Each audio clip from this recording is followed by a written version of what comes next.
আমি তোমাদের ইংরেজি শেখানোর পরিকল্পনা করছি। রহিম একটি গাড়ি কেনার পরিকল্পনা করছে। কেউ কোনো কিছু বা কোনো কাজ করার পরিকল্পনা করছে।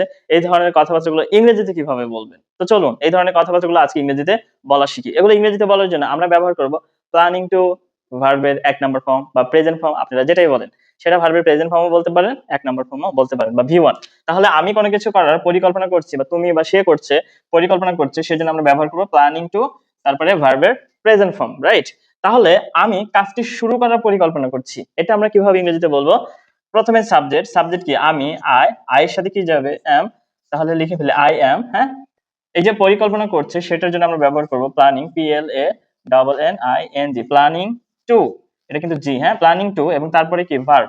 তাহলে শুরু করা একটা ভার্ব আমরা লিখে ফেলি I am planning to start, START, start কাজটি, দা ওয়ার্ক, WORK, ওয়ার্ক। তাহলে আমি কাজটি শুরু করার পরিকল্পনা করছি।